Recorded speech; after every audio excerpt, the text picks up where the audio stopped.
Miensa mu akwaba na yensha kasebo no ase. Ye kwa won my Ghana epoye mantamu a Eastern region ye kwa ubepon. Amanebo Ghana Police Service ede betu dwa awia ama DL kasebo. Yensu yensa timaka bie ene se wonum ensa kan mrantie makomako aduonu num 25 na ne nyina no ene se abonefisem bi akoso ewo kwa ubepon ma wi akire emrantie akoto yi adehye a police force a wonum aburu omo pa akire se nya asem ketua nanam so ama beto dwa grase enipa mienu wonum atoyanom ewo ense adwo na sansem we nyina no Ghana Police Service wonum official page ewo Facebook no so ana womo ade beto dwa na womo kirem se abonefosem na ekoso no ya de wonum saasese adwapade ahodo a ni nyina mu na police fo hwese aduonum na ya che womo no ba bia Ghana mrahye ye betwe na atimi adi wonum apolice fo amane boni kirem se sene be ya asumdue betimi akoso atenase ewo kwa ubepan ane ne mpote mu nti wonum afra reinforcement se wonum kokobua police fo a wonum ewo kwa ubepan ane ne mpote mu sene be ya asumdue betimi akoso atena ho na niema nso atimi adeda na kwam na akwabadie nso atimi akọ enkane apolisifoɔ ade tu da kyerem sɛ dwumadie bia wɔnom ebedie no ɛyɛ de betimi abolipa ɛne adwapadeɛ ho ban enunti Ghanafoɔ nyina no ɛmɔ wɔnom akyire dɔm na mmom bɔhyɛ baako a wɔn hyɛ Ghanafoɔ nyina no ɛne sɛ wɔn bɛkɔ benkum abanifa atifi apuoyɛ atɔyɛ ɛne anafoɔ sɛ enipa mako aduonu enum a yache wɔn no baabi a Ghana mrahyɛ ɛne wɔn beti ama baabi a ye justice atantri no bia nso no atime ene wo mo adi mene wo kasa apolisifoɔ ewo krom hɔ no mo a wo mo bɔ mpempen sɛ de bɛya wo no mo adwane no nso ye betime ache wonom asɛm wentimi akwa homa so na ye ne ya man boni James Aboagye ye bɔ na mrane sɛ Gabis wo kwawu bepon wo mo yemu enkombo Gabis woti enka DL kase bosunie ya mo ha mo akwaba e de bankra pompore mantem mimi ya Okogyeabour Ocran Kwabena papa yo yewra boye nkomo ho na wakwa kodru kwa obepon okoye eniema tese na edi nkan ye obi ho no mu a wonte se attack bi kura koso ama timamufo no kwa attack ya polisifoɔ mo na mo kwa obepon ede na ba ye nti a attack no e ba ye ma na ya chi mu 25 senior journalist Kwabena Mensah na mentia DLFM 106.9 atifo na obetim Eastern region kwa obepon asana mudi kan etie no pasapasa bi ene ba na eba betia no nyame adon le nyakonya ewura ahensi ene na nagbawu the second ko twetwen komo na some kakana na de tu ye ni ma ye ne DL atifo etin na no NSM senior ma odi woni etie ma na ofine le pepe ana na etie se omuti se manti bi a ye fe le curating kwan a woni nti be 35 years no akwa kokuma mi bi ene papa bi e dia so ababi na sisia no investigation area no enyanya yemo ayeku omo no edi enso etile awo ho na dia ba se ya dia nipa ni oba ba ku bi na ba ku enda ko fi tin kwa o suspect no etile eku omo na se waje omo kra ade so omo nsem enti according to nana no manse e wo bi pon eti omo hu gum e hwe se enka omo betimi akwa ko fa ko tin kwa ed na ba omo we ma be se for this enya ade omo nsaka no enti omo edi omo ahome 3 days time omo sa eto akobo no so e ma omo sent me aka ko tin kwa no a ewia be se 12 ene enya no ntie se kwa uta so ye ta aka ko tin kwa e wo ho na amba boys no ensa ka ko tin kwa no na na se o wa hinti ene so ne ka se sata suspect ko tin kwa enti ye de ne eba ahinti e ba na what egunisa na na se na police ni dia so endinati enti na na so obebo na ni a obeto no na nipa atwa na hinse ni nyina afia ala sema boys ni nyina ka no se na na enja ko tin kwa enfa mo na nka omo so ene dia on di beye ana na ase da bi embra awo Ghana enti se ya tie bi na suspect e wo se de ne famra kwan so boys no anti ase ase so mo to abo ene aba ene niama bibria uwe ma na na hinse no ya fair grasses ni na na ka tu ya fair ni nyina obi pa ba ko ala ase ya le fi ono so no ya fair ni na ntu we ma cars ma ko akutri na abo boys ne de abo ene ma abubom anso etini area fair no na e ba le reporter yensa e ka no express no e si no bullet bi e bae e ma oba ba ko anso ato na nanom e won sie de ene de stand to be corrected inside say na na the second anti one confirm amfa mame enti no the see ano uba bidua sa eletie we sa ka suspect no na first no a kwaya police for efa so edi ne epie fi na hin se bi no police station ne de police for no e ma intelligent e yujuma isa so mo dress to say policeman e ma no helmet isa ka de bibia ansa na omo nya akonya etinje fi na ahin fi ednako and so far so very good no Okogyeabour Ocran Kwabena say and I'm no answer about the truth. We probably be a quick. Okay.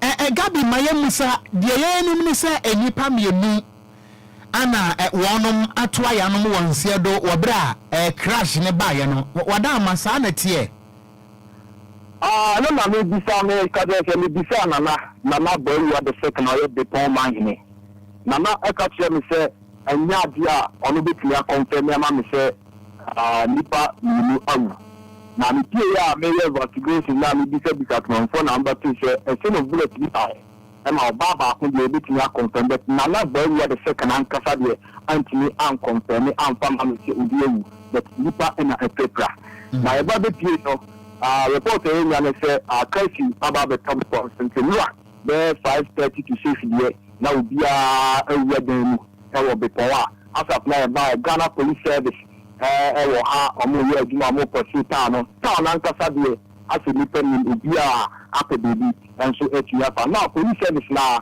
na run up and down na report na megada and say bobe for 4 p.m. IGP na kasa police panyini edeba be pin e wo be power now no so edna me bi sema ba be tiga now we ma ayadia anti nsoba edna me bi so ba be tiga say for now there police for no bo ha aboban agiban ahwe ama nema so tinya de dedi kusi se de be se nema ekobia asa police for no etina fiya e de akọ mimi ayada se na me pese me nuwie esima bako na kire se DL kase bo ene yetiefo na se ye gina wa mane bo a wode ma yen so a curfew eda kwa ubepon na emom obi a ekọ eba boni bi ensiye bato sabe pepe obi ekọ eba boni bi ensiye bet uhu pola obi hu omo no ye 10 9 13 12 instead of who when you there 25 30 especially boys you know they will move in askata is an police for the corona but so be dia police here and to catch you so ejuma Menia ma yanase papa wabodjuma mo pia foko so abutu ho na etobe nkomoto ni fanso a ye won kan ye beje back pass near the amayetifo mpacho we ntino we see the police here na kwa kutu kwa government hospital na makwa se we see ho na ni na ekoto na de we see bia na confirm bia mamuti wada o ma de be see bia no 106.9 alternative and so God bless Ghana. God bless DLFM. God bless you all. Yeah, that's papa. Ebushia Yamani Bonnie James Abuaje. A man born a man say Gabis. Wawakwa ubipon ana man born with Yamaye. Na Ebushia say who take se bon na se uwo busuani. Wakwa ubipon and importer more. The obet my say Yana watro a futu word of advice. Na what you buy in Facebook no as DL106.9. Yala kenkai.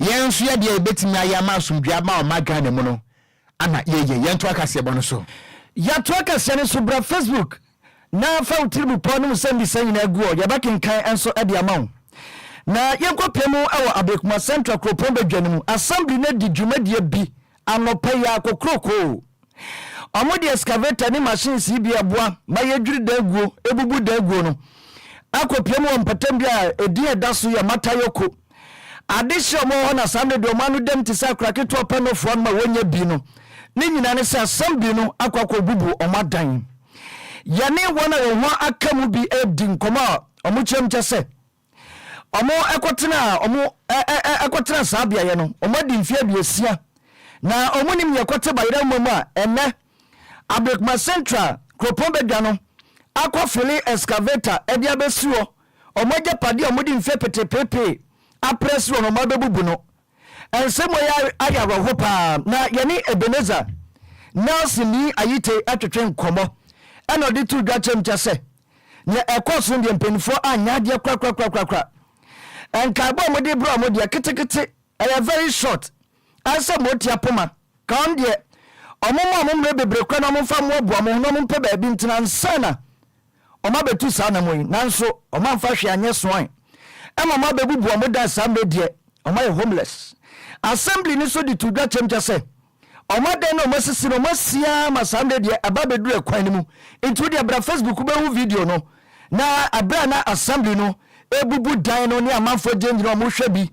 Ase wako piemu.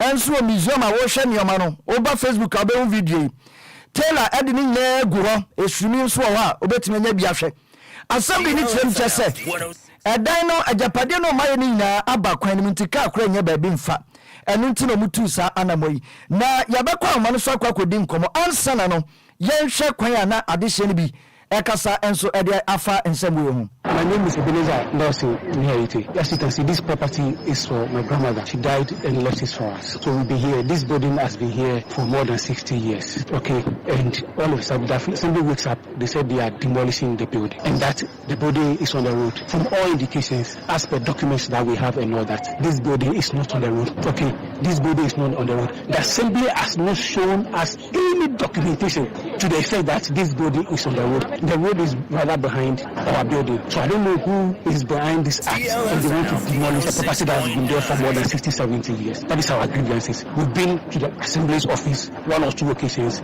Okay, they have not shown us the area layout that shows that this building is on the road. But today, they are here and they are demolishing the property. A property that is over 60, 70 years old. That is our issue. The assembly has not sat down with us for any proper negotiation or discussion. They just came to pay the notice. And today, they are here and they are doing the demolition.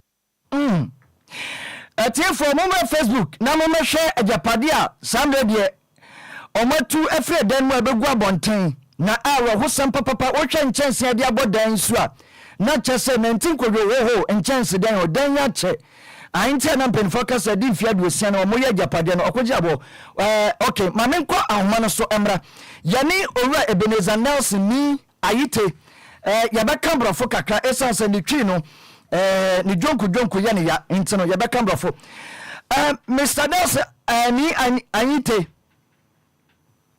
thank you so much for joining live on our news. Thank you so much, sir. Yes, we want to find out, did you guys receive any further information from the authorities or government regarding the reason behind the demolition exercise? We have not received proper letter from DLFM 106.9. What they did was they came to mark the buildings with the intention of the demolition. So we made a follow-up to the office, okay, and that they asked us to produce our document, okay. So we're in the process of getting the document. Then they came again and posted a notice of an intention to demolish. Okay, so the house in question is a third generation house. It means the house was built by my father. Okay, and handed it over or willed it to our parents. Then our parents are also dead, and they left the house for us. Okay, so documents have changed hands a bit. So our sense was that the document is with one of our uncles who is not within the jurisdiction. Uncle is not in Ghana. So I think we have spoken with him, and then he has directed us to go see one of our aunties for the document. And last week I was at the assembly office and I met the engineer, one with the justice. Then I pleaded with them. Okay, after the negotiation or discussion we had was that okay, they will give us time to produce the document. I went down, I think last week Thursday. So we are working on that, and that I was going to follow up today, this morning. Only for me to be woken up by a call from one of my cousins that the assembly have moved to site with their bulldozer and then armed police officers. Okay, and by the time I got the premises, they started the demolition.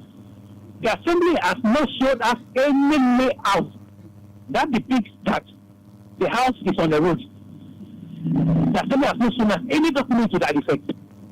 We have requested for them to show us the area layout. Once we also make our documents available.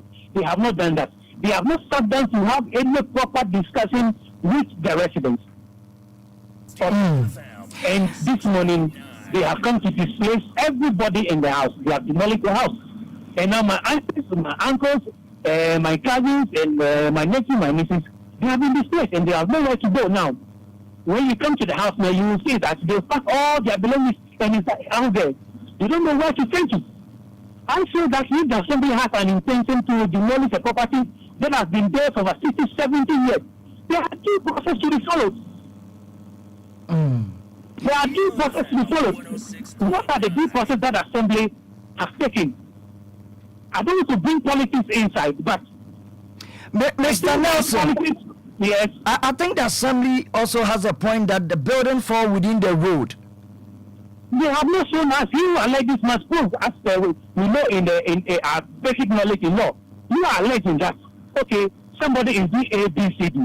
As per the law that we practice in Ghana, our common law jurisdiction in Ghana, you are alleging that Osimasi Aye, where do you have to bring documentation or evidence to prove?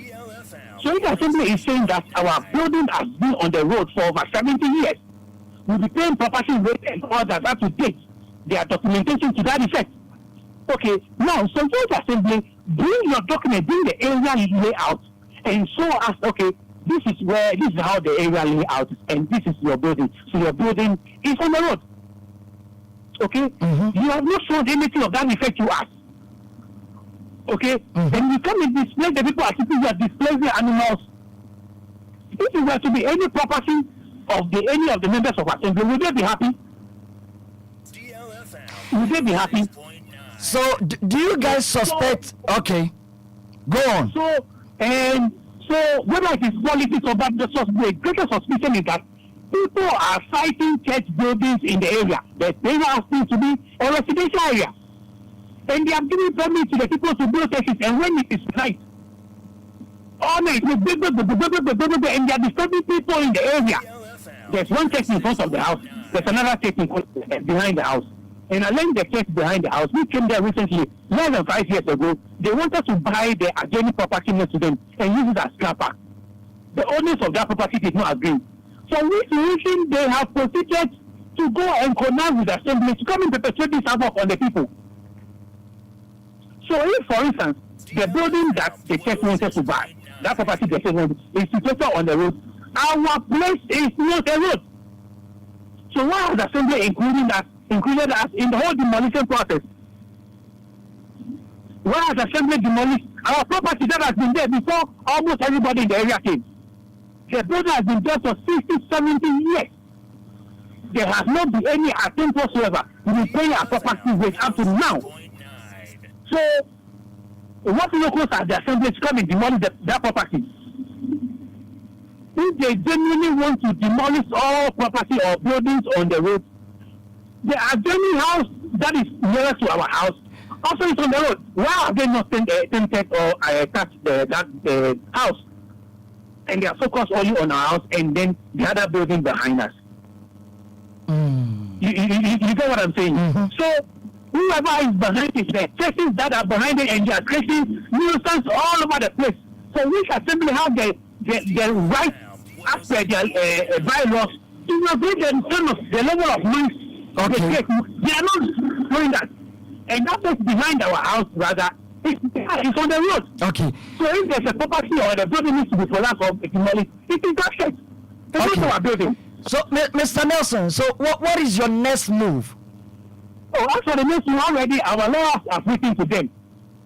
Okay. Our laws are written to the assembly already, and they have disrespected the notice from our lawyers, and they've come to undertaking or executed their intended action. I think there are laws in this country. If you are a government institution or you are a statutory body and you act beyond the powers that you have been given to work, it means that you are working, you are acting out of various, you are going beyond your mandate as per that institution. And every process that needs to be followed. Of course, whether we are children, we don't know our left or right. the law will take its own course. Okay. Because you can't just sit down and allow property to be demolished. Okay. Without any proper recourse to negotiation and discussion. Something that in the area before the assembly was established. Okay. Mr. Nelson, thank you so much for sharing with us your reactions over the demolition exercise. You are most welcome. Okay, thank you so much.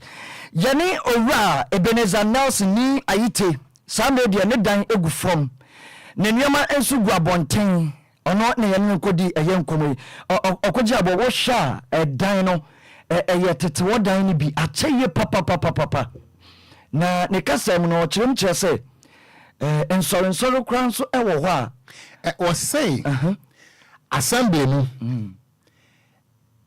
ama nkurɔfoɔ bi permit sɛ wɔn mfa nsisi asɔre dan ɔmo yɛ asɔre akyɛsɛ asɔre wɔ hɔ. That's right. Sami asɔre wɔ hɔ a ɛyɛ dede nti ɔno expect sɛ nka ɛhɔ no nyinaa no ɛna sɛ mo budi amumu ya so wate ase ɛna sɛ wohwɛ dan yɛ si wɔ yi a I think sɛ yɛtiefoɔ no wo a akwanya wobɛtumi abɛhwɛ Facebook no I think sɛ mo na mo bɛtumi agye baabi dan no sie no yie ɛne the number of years a yɛde sii saa dan wɔ yi yɛsii dan no wanya nkyɛnse wei ɛyɛ clear no bi atete dan no wɔsi yɛsii dan wei no more than 60 years afei na Blekuma Central hunu sɛ ɛhɔ yɛ kwam sɛ kuro no nyini na kuro nyini a wɔsi asɔɔdan sisi akyire yɛmu asɔɔdan yɛ jampi asɔɔdan bɛbu dan enti wɔn suspect foul play ɛna sɛ ɛhɔ yɛ kwam a ɛsɛ ɛhɔ yɛ kwam a assembly no mo na mo tɔn asase no prove evidence akyerɛ sɛ dan no esikwam wɔsi mo ntimi nyɛ but all the same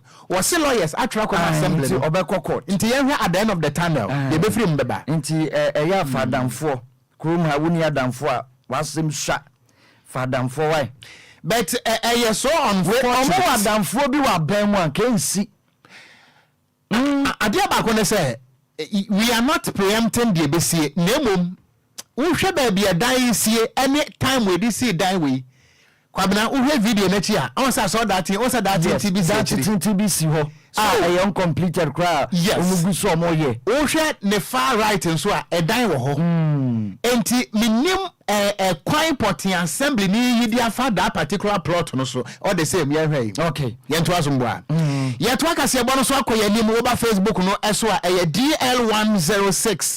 DL106.9 Facebook no Ghana for messages no wa na Frankie Sego and was good afternoon Okogyeabour and then one fast Kwabena Mensah we tie kasebo no live na DL News always number 1 ana wodiaba was nyankopon won hira yen ana me one fast Opoku active Emmanuel DJ active ana was Okogyeabour news no edetuato more fire na Akuamoah Boateng we di free Blekuma Central ehɔ ne yɛ ka dan go no ana wɔn nso so wɔ tie kasebo no papa ya da se ba wasaba ana wɔn so wɔ tie kasebo no hwɛ ne live edi free Tama community 2 BBC wɔn so ya da se nti sɛ message maya wo betime adi aba yɛn to kasebo no so na yɛn kɔ sunyane ɛwɔ bono mantam no emu a na management a wɔnom ana Northern Electricity Distribution Company NEDCO wɔn ada no ɛwɔ sunyane wɔn de to that them say ɛkwan a nkrɔfo esi wiawia meters ɛwɔ hɔ no no amakyerɛ sɛ ɛkatwitwiri die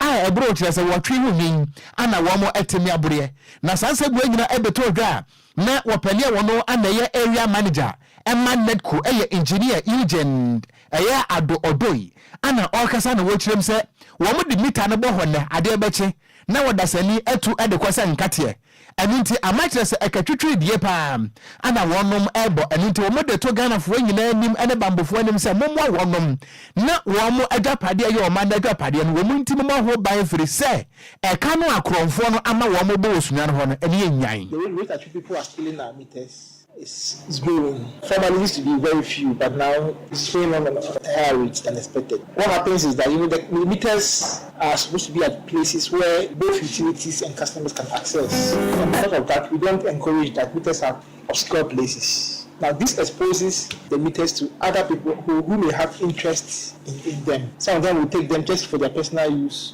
or to go and probably sell them to unsuspecting customers. So that is what we have observed for now. We are working with the security forces, and we are sure we'll get the corporate very soon. enti abusuafo ni ayeti yei eye engineer Eugene Ado Odoi ana wode sansem we atu da wono ana woye area manager Emma Northern Electricity Development Company NEDCO ana wode sansem we atu da na enochi ana eye Sunyani area customer service officer Hajia Zakaria eye Amratu wono so ade tu da na wo kirem se eka wono mo bono anya sam ketua na nka oyakwa te se Sunyani hono mo no chese entwemu na wotwe agese omunya de aninti afe baako chese 211,000 Ghana cedis ene eka akrofoi ama wonum abo wobra Hajia nso ka no emunsem engage electricians and contractors to get their meters illegally. When such meters are found, it is the customer who will be arrested because at the time of visiting the premises, the electrician may not be there. And these meters are affecting NEDCO so much that most of the time they give meters and there are no account numbers to them. So customers are not being billed. So they are consuming electricity for free because the meters were not legally acquired. So there are no actual account numbers for us to bill these customers. And we have a Sunyani town, there are more than 1,000 meters in the system which were sold by electricians to unsuspecting customers. And these customers may be thinking that they are VRA workers and they will pass through these electricians and actually they won't pass through the right procedure and we don't know where they get some of these meters. Enti ebusuafo ni ayeti yeyi eye wo ba pani a wono na Sunyani area hono woye customer service officer Emma Northern Electricity Distribution Company NEDCO eye Hajia Zakaria Amiratu ana de sansem yi atudwa ya toka sene so na yenkopie mu ewo eye pani contract for the Ghana Cocoa Board ano Owura Joseph Boahin Edu ena dankata bi beto abonti chemchese opani ebua ema company bi a from Afrotropic Cocoa Processing Company Limited na chase nkata no nsa ehase a yebema saa ekowe tumi mane etwa eyepo ene borders akoko divoire akwakofa cocoa ede aba my Ghana Nigeria so count Togo ka ho na ensemi ba ye cocoa kuafo mo krom ate na omobuofu papa say ye no ane se na amene tatakwase ba bia woda bia onsore mra mehwe Fernando Paul bono mmode emri cocoa bagu ni yam eto ne boase ye bre ni kuraba mano so ye egu mienya bidua ye na uko eya manani a sa ye kasa ye pe omanya omo cocoa Ghana wi from wi ye from enyeye enne pade na kote ba ira mama Ghana ekokra cocoa Africa d'Ivoire ni Nigeria yede kama pa na enne abai na akasamafo edema Ghana National Cocoa Farmers Association ma me nana ya santoa oti asem ni buafu pa ena ochemche se enti abai wo sika sei ena wo metua kuafoka cocoa yakari ede ama nyina wontua yaka yakọ ye adwuma asanso ti cocoa na ababiem ene wanya sika de kwoboa Afrotropic Cocoa Processing Company mana kokra cocoa ede Africa d'Ivoire Nigeria badia ende brana betua ekai yenti ensama nana ya santoa ode to yenim yetumi kofa cocoa fu ba ba na ye de sika tua kade a kakra meka ne se cocoa kuafo na tumen ha wo mu su so mu cocoa mu kokale wo mu tua kana wo mu tua baka because cocoa ne bi wa mai ha ya ta yenta wo muka internet ko sika na wo ho ene ne ko tua ye kana mabo no de ko to cocoa fu man fu so aba na ni e me nwa kakra because cocoa kuafo mu da so tin as see as to cocoa kuafo mu dia ene ana me fit akwapisia ko da man ene ni ko te kan ho bo so do na bi cocoa wo ma so yes, can from now. And to come as no more say the Omar is animal in our now, Sikawa. Yes, I have to be before as to a mountain for so the other. And to me, there are some money and woman. Obaya Santua 27 said to Dutchem just say. Sanawu Kopiemu, I will be a Mudoko Kwafona, so well, and Yanis Siono Tradia Galam said, ya, na Omudi Ekapa, Sasso Mutucha. Essence and Penifua, as I saw Mobo Monomogia Sasse, Adema Cocoa Crafo.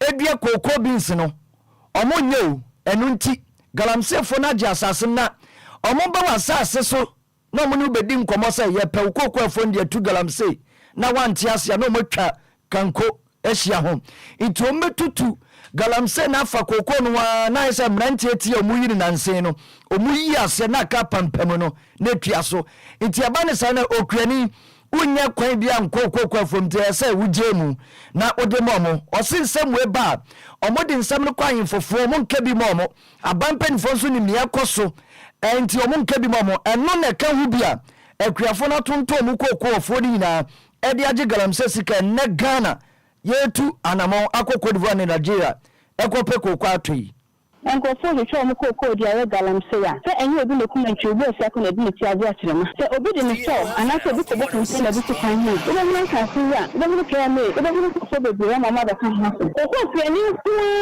kokoo obi de ne fata pila ne ma ko so ojiegua nya twini mu di na me na be mai no wani ba ya de obi kan se wo de won di mu anase se wo de won kan obi ni etu fa ho ma de ada kan finfin na sensen ho to na se se etu obi go because one two nwa nya bo afọ bi na enti na kwa na kwaso se ni nkofo ni bi bekoso aton koko etu ni koko agudi amagalamse ni na sunu so hwese wo wo edi ni na eche koko akoko ni faso de be bo o my Ghana ta koko ni faso de na na koko bodo ni na bi edi yo ni bibia oba ya santra women na asam so no de tu dwa chem se ena o my Ghana obi abono modern so obetete ne ba mana be lawyer obi so betete ne ba mana be chechemi esensa kono pa sa oba kira dia me ba no o kira de University of Ghana me ba ye nurse o panie enso ewo G me ba ye lawyer o makla ko ho be huno me ba ye accountant hwetaya wabo ni nyina kama na kokoo kwani eba odene ko afuom a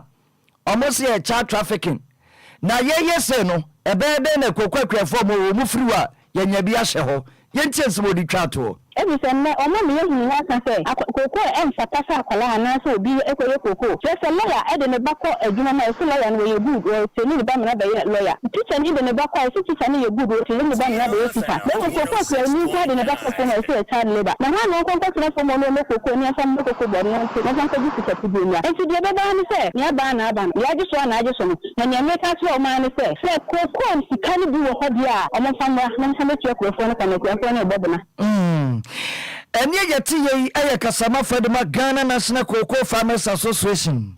Mame nana ya santwa ene na yeti ye.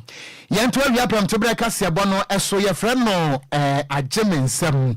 Ya de nam enkrapumpune manta mo bofotine ba ko atifia po ya toye ne anafo obia edi ayawe eye DL. Wo ha ene ensia achiripo enkono. Wo ba Facebook no so Ghana fo adwempo ne temu se ba be hilinto si abomu. Na Master P ana si DL News. Always the best. Papa. Anna was say happy belated birthday. And confirm Eric entry, aka Kofi entry. Yada si papa bobajo so. Anna gifty or hima. Anna was saying, Nera ho papa. Na sana watchi. Anna si please. Which part of Matayoko? Yes, ebe flamingo. Ye ablekuma diano nye tema Matayoko. We no say yemienu matayeko ni yemienu ba ko otema ana afie nya ho no ana we no de ehu abasam yi de wa blekuma ha yi akra de ya ewo flamingo ho no enti sana wasomwa wate ana wasi DL News. In fact you do more than we in life Eddie Free Madina ana Kingsley Dazi was so him life yeah that say wahima oyoba into message in about 1,000 times okra no mekain ana wase right yangopo wase wo hwe kase boni tie in life Eddie Free we yibi no de kwabro ma as he took one kwaba. He took one there. What like what specifying? Oyibi. I say he took some. Aye. And he took some. Oyibi. Mo intebra from one month no. Ya mo mafia. Hey, Kwabena, we pa bonfo. Oba brew have kwa so pa. Hansen Diodu was it good afternoon. DL News, no size. O tie live, when live. Our Atomic Hotel Dan Soman. Ana kwakuche. Edi liti bi ache Kwabena.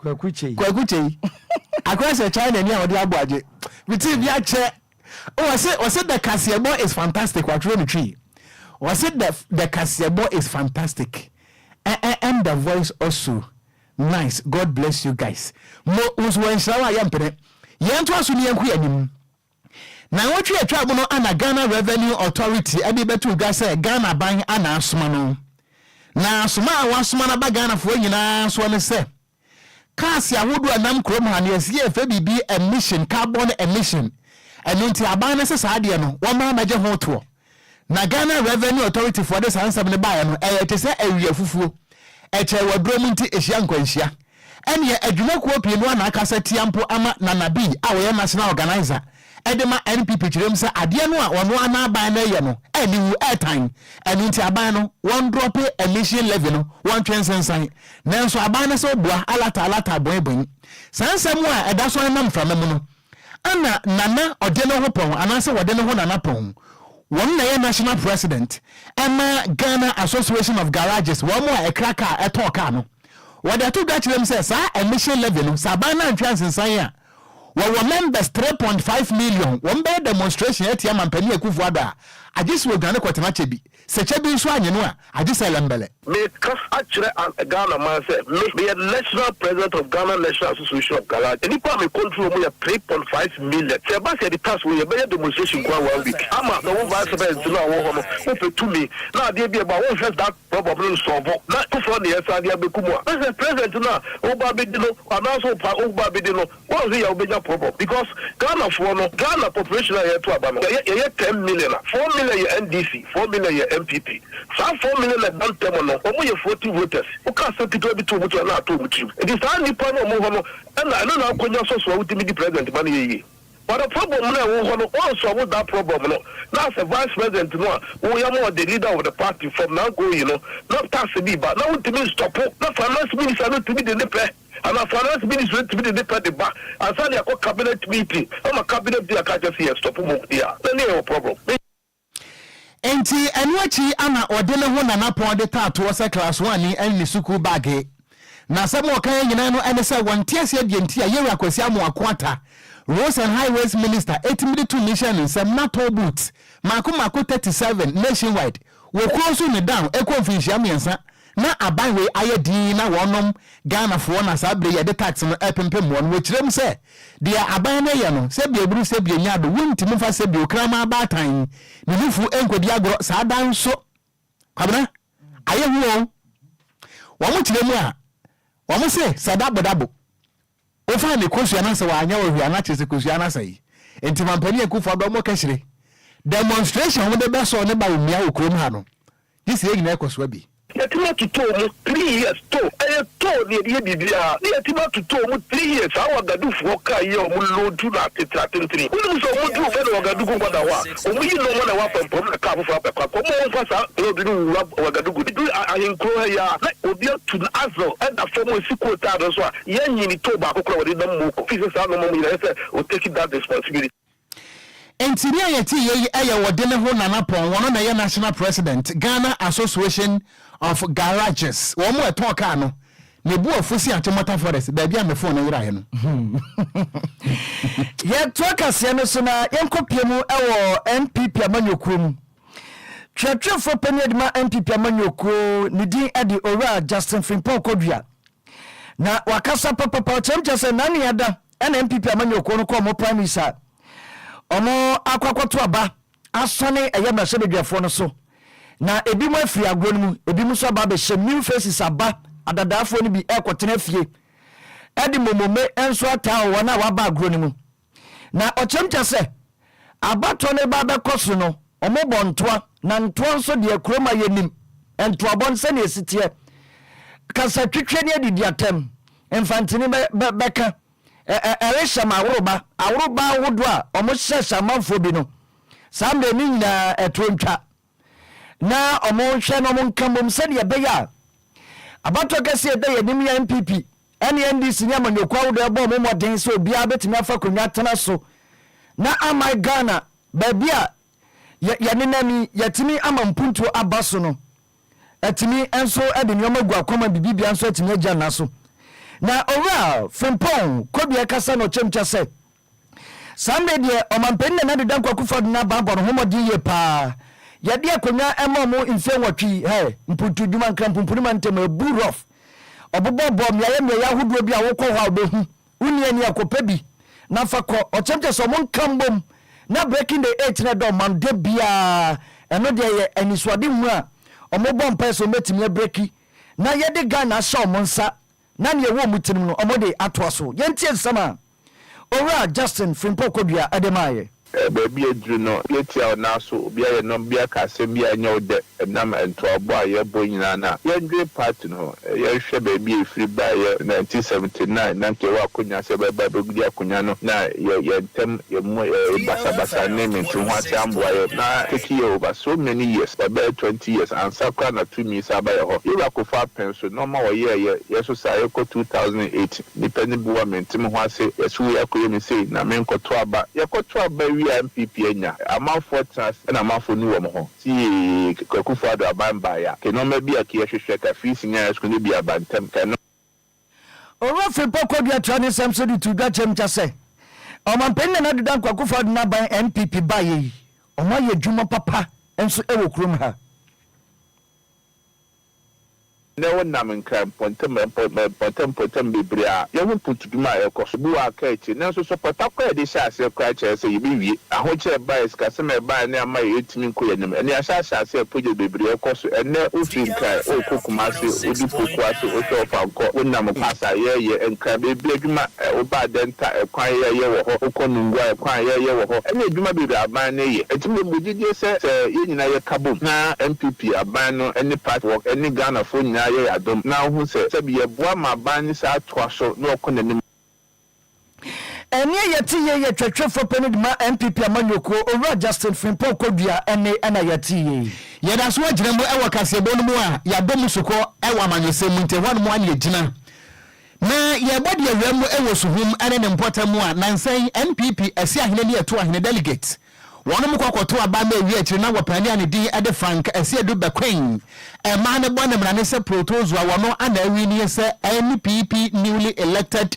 parliamentary primaries MSUHUM constituency na eno ana ene anopai yenia be ma Opoku Emmanuel DJ active ekoye ene exclusively woni owura protozo ekodi nkomo na asamba ko a DJ active ene yera Frank Asiedu ekodi hu nkomo ni nyina no ene se mobeka ye a enche ye ana electoral commission me ame wafa ase Jane Adokoye Mensah wadi betu dwakire mu se abatoɔ no ayeto no wɔpanima bosom de toso enso no wɔbɛkroso no nsa no watwam sado na ye de aba November 7 wadi saa asam ne ba ye no SDF wo ba bonte beka se da bi saa da no ebehia memene da ɛninte homeda ye nto abante no mo hwɛ na wo mo ensesa no na ɛno ana yewra Frank Asiedu Bequeen ade ato Opoku Emmanuel nim se wono wo support pan se election date no ye besesa no na mmom no sese electoral commission we yi di free memenda because memenda fo no bekwa sorry kwasi adanso ye nyin free Roma fo yenso yebekọ ana efi adanso no Allahu akbar fo no yenso yebekọ ani ntiri saa da emi ensa de wo besere sese anka electoral commission betia wonyin femfiri abatuom nanka election date no enkohia adwada ebenada ukuada yawada ehone de enhia obi asori free se saa esoma kese emi ensa no de obi abeka bia no mumia nyintum e wo Ghana ha wabra wo a proposal wakasa no emusem ne about on baso whether December or November because I am for November because I am also advocating for sorry for no sorry Saturday I am advocating for them because they are also part of Ghana. Sunday into about Ghana Friday must into about until other Saturday we have a sizable number of Ghana for almost Saturday and you know I am advocating that all political parties should join hands and support the Electoral Commission to send the necessary to Parliament. Parliament be Okogyeabour na yi abani free Saturday no and Sunday and Friday so that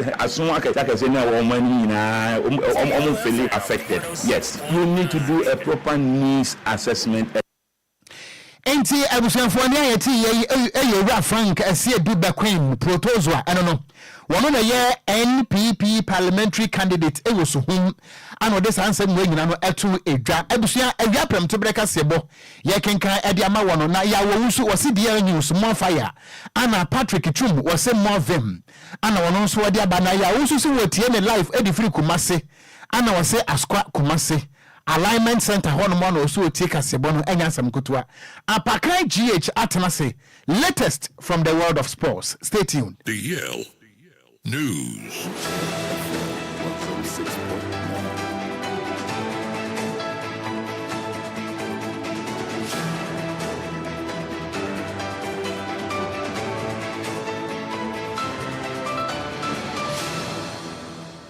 Right, Abusia, and Navy, Samo Bibiala, Hamo Bibiala, Kwabam from DL 106.9 FM, a reapem to Blackasia, so, and Mary do sa good when some also I ababano, a Busia Yadaba down some Pinano, and a Guyan Pronso Ayade by a Ghana good when some, and of course, Afcono, and in Crofon close to the Akakawa, Yabuano Edeba, Miamede, some of the Brono, a Diamage Sono, a yes one of this year, a Pakan GH, the Blessed King, and Tantam Soyanshan, some Nasim Famadia, Mensah Fanfi All African Games Accra 2023 ebaso e shasia match ya enyasam ketwa Honorable Mustafa Yusuf Minister of Youth and Sports Edmond Nkoko Ghana na wakasa osi athlete ekwakwo Jerome Nkoko Ghana nemo no makwakwo konkoden ahwe so betuma agi medals ahodo ediamo man Ghana no osi Ghana ban no awomboabo bia eni ne ese ye de athlete no ya ye ediamo so far the athlete no omo yo okay with omo preparation na omo complaining na me no ka say de okopiemu Cape Coast Sports Stadium and University of Cape Coast na athlete omo akampia omo prepare se na be ya ye All African Games na sia on betumi akonkode agi medals awodo e de ama Ghana ye de wonsam e de tu anim na Fuster omo Afcon beba so nyame aduma epuya from 8th April to 17th April e my friend Morocco and Enquiries friend Rabat na qualifies na ekoso na working Ghana ye Fuster team no first round no qualifying games no yet na se my friend Ivory Coast omo Fuster team no e be chia boy kapolpole na ye ntumi antie e wonsam no na woni me say Ghana ye ni coach ye pe coach me no ka say the officially no Michael say a former player former coach Edema Kumase Santikotoko where coach Babiani Go Stars but officially no wa apply for job na or see be am for enhwe ni dwumadi na omon fama no na Michael say akasa or see criteria am for the ato firm a pe coach no o meet sa criteria no e ban 15 years coaching experience na OB ende enkwala wo Blasters Majid Shimero no ni ade one dodo na ye adwuma e wanda 23 onimom enti omo de adwuma ne mana obetumi aya some no na ene micro say apply no officially no so no former Kumasi Santikotoko player coach I friend Maso Kredu why assistant coach Adiama Blasters ne pen on so apply for Blaster job na Maso Kredu so chira o meet criteria and interbe am pen for and for dwumadi and farmer no dia ye don some the man so far the officially no 6 coaches and apply for Blasters head coach now omunya omobe Felix Magath efi Germany wa apply Judging Kola efi Germany wa apply Robert Prosiniki efi Croatia wa apply Goran Stevanovic efi Serbia wa apply Michael say Ghana and afenso Maxwell Credo onu so fi Ghana wa apply e wonsam no friendly game bako ekoso na wotwe Hearts of Folk any Swedro Brass na de body game no ekwe no bia